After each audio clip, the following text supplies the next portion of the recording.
السلام علیکم ناظرین، آج ہم رسول اللہ صلی اللہ تعالیٰ علیہ وسلم کی قیمتی نصیحتوں کے بارے میں جانکاری حاصل کریں گے۔ حضرت ابو ہریرہ رضی اللہ تعالیٰ عنہ سے مروی ہے کہ رسول اللہ صلی اللہ تعالیٰ علیہ وسلم نے فرمایا، کون ہے جو مجھ سے چند نصیحتیں سیکھے تاکہ خود ان پر عمل کرے اور دوسروں تک بھی پہنچائے اور وہ بھی ان پر عمل کر سکے۔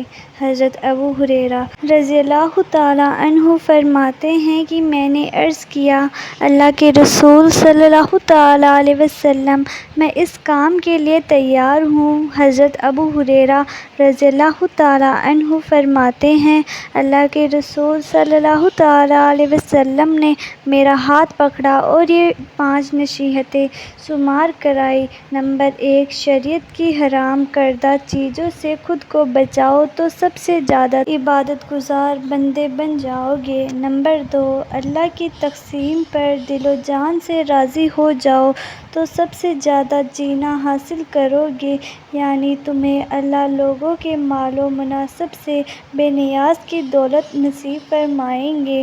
نمبر 3، ہمسایوں کے ساتھ اچھے برتاؤ کا مسلک کرو، کامل صفات والے اچھے اور سچے مومن بندے بن جاؤ۔ صحیح معنوں میں مسلمان تبھی کہلاؤ گے جب دوسرے مسلمان کے لیے وہی چیز پسند کرو جو اپنے لیے کرتے ہو۔ نمبر 5، زیادہ فضول باتوں پر کھلکھلا کر ہنسنے سے بچو گے، کیونکہ بے فکری کی وجہ زیادہ ہنسنا دل کو مردہ کرتا ہے۔ اسلامی شریعت میں ہمیں جن کاموں سے روکا گیا ہے انہیں ممانعت اور جن کاموں کو کرنے کا حکم دیا گیا ہے انہیں مامورات کہا جاتا ہے۔ ممانعت کو کرنا اور مامورات کو چھوڑنا حرام ہے۔ حدیث میں اسی حرام سے بچنے والوں کو سب سے بڑا عبادت گزار قرار دیا گیا ہے۔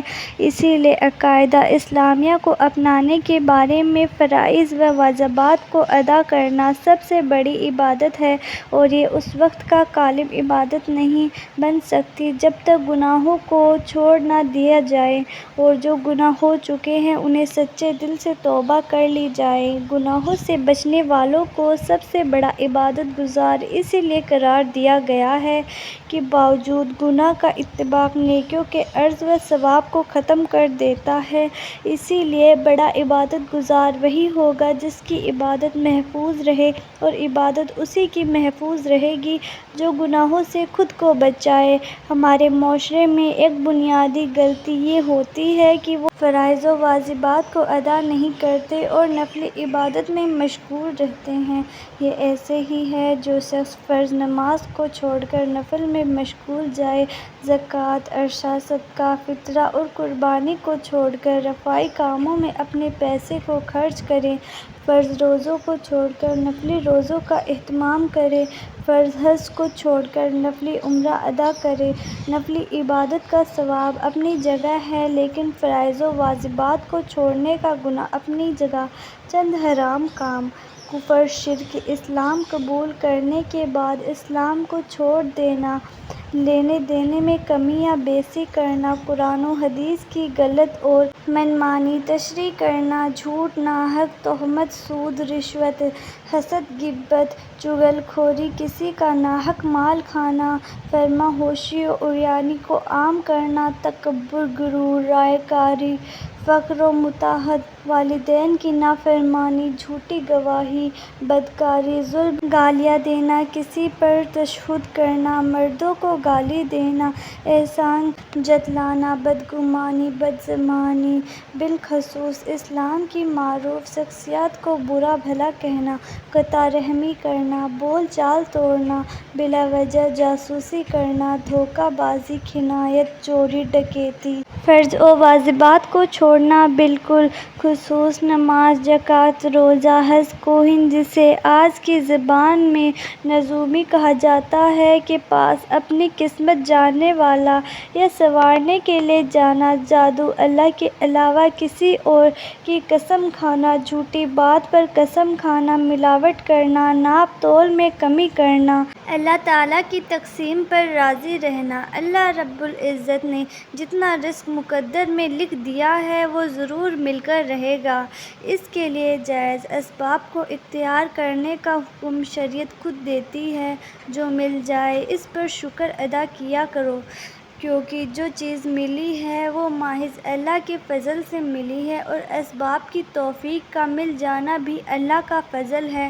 مومن کی پہچان یہ ہے کہ نعمتوں کا شکر باز لاتا ہے اور تکلیف و آزمائش پر صبر سے کام لیتا ہے۔ وہ کسی دوسرے کی حسد نہیں رکھتا، لالچ سے خود کو بچاتا ہے، ہر حال میں اللہ تعالیٰ سے راضی رہتا ہے۔ کوئی نعمت مل جائے تو شکر اور کوئی مصیبت آ جائے تو صبر کرتا ہے۔ بندہ شکار و صابر کب بنتا ہے؟ حضرت عمر بن شعیبہ اپنے دادا عبداللہ بن عمیر رضی اللہ تعالیٰ عنہ سے روایت ہے، انہوں نے رسول اللہ صلی اللہ تعالیٰ علیہ وسلم کو یہ فرماتے ہوئے سنا ہے کہ دو خصلتیں ایسی ہیں، پہلی خوبی جس میں وہ پیدا ہو جائے اللہ کریم اس کو صابر و شاکر بنا دیتا ہے۔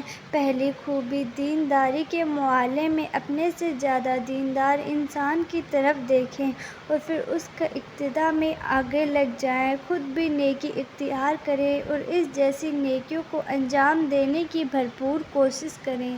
دوسری خوبی اس میں یہ ہو کہ دنیاوی امور میں اپنے سے کمتر انسان کو دیکھے، پھر اللہ کی طرف سے ملنے والے زیادہ نعمتوں کو دیکھے، اس پر اللہ کا شکر ادا کرے تو ایسے شخص کو اللہ پاک صابر و شاکر لکھ دیں گے۔